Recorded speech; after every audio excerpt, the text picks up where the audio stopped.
What is up, movie viewers?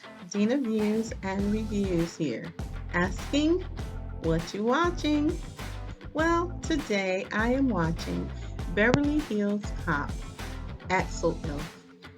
This movie stars Eddie Murphy, Taylor Page, Joseph Gordon-Levitt, Judge Reinhold, John Ashton, Kevin Bacon, and Paul Reiser. It is written by Tom Gormican, Will Beall, Kevin Etten, and is directed by Adil El Arbi. Mark Malloy, produced by Jerry Bruckheimer, Sharice M. Hewitt, Eddie Murphy, Ray Angelic, and Chad Owen. Eddie Murphy is back, and he is in another sequel to Beverly Hills Cop. He reprises his role as the very iconic detective Axel Foley. Can you believe it's been about 30 years after Beverly Hills Cop 3 was released back in 1994? And it has been about 40 years since the original. Wow, where has all the time gone?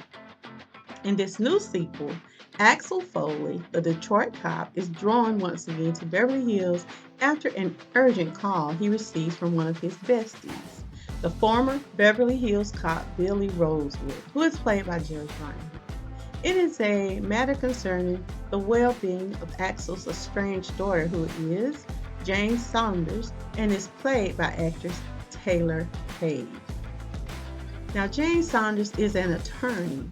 She changed her last name as to not be recognized or associated with her father.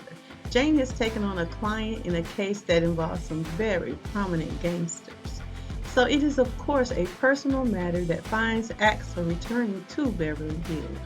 He comes with lots of the typical drama that seems to be illustrated whenever there is a black male that is in a leading role of movies, meaning, of course, that he and his daughter are not on the best of terms. He has been MIA in her life, and there are, of course, friction between the two of them. And as always, the mother or wife is not present, or they are just not together. She is usually dead or they are not together. But in this case, he is divorced from the child's mother, and as always in these kind of black male lead scenarios, there is no sign or even hint of the child's black mother portrayed within the movie. Pretty much what we are accustomed to seeing when it comes to leading roles in movies that feature black men. I don't know why, but it seems whenever it comes to their relationship with their children or the mother of their children in the movies, it is always strained.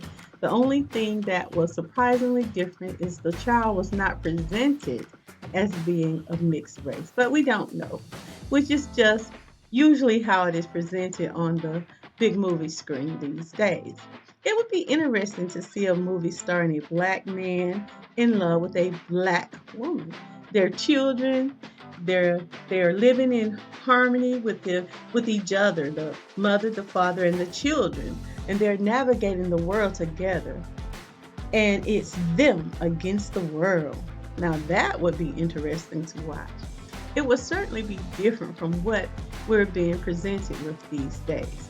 I have to admit, I enjoyed the music or the soundtrack in Beverly Hills Cops. I have always liked the soundtrack from the very first one back in 1984.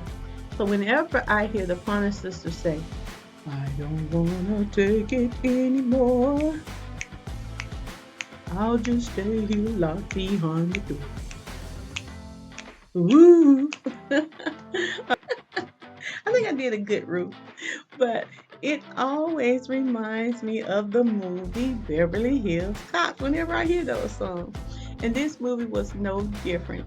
Of course, we know that sequels often do not live up to the original, but somehow I have to say, I wasn't disappointed after watching this movie. Now, it was more playful than the previous ones have been, but I found that it was still very palatable, and perhaps it was the nostalgia of it all. Either way, I gave this movie a 3 out of 5, maybe even a 3.5 out of 5 stars. Now, the nostalgic feeling I got from watching this movie was overwhelming. I enjoyed seeing some of the characters we have become familiar with, like Judge Reinhold and John Ashton, who returned as the uh, local cops, Lieutenant Billy Rosewood and Sergeant John Taggart, as well as Deputy Chief Jeffrey Friedman. And I especially like Balky, or shall I say Serge, Bronson Pinchot character. He had that saying that I loved in the first Beverly Hills Cops, where he goes, "Yes, so sexy. What are you wearing? What are you wearing? It's not sexy." I liked seeing him. I have to say, though, I'm not a fan of all of the destructive chase scenes that were throughout much of this movie. Even though there were a lot of chase scenes, it did not take away from the movie itself. I'm just not a fan of car chase scenes. I still would recommend you check this movie out for nothing more than the nostalgia aspect of it all. Now, Beverly Hills Cop Axel F is rated R and is currently streaming on Netflix. If you have not already, subscribe, like, share, and or leave your comments on what you thought of this movie and or this movie review. And join me weekly for another review of a movie and our movie recommendation. And I want you to remember, it's my view. Now, what you watching?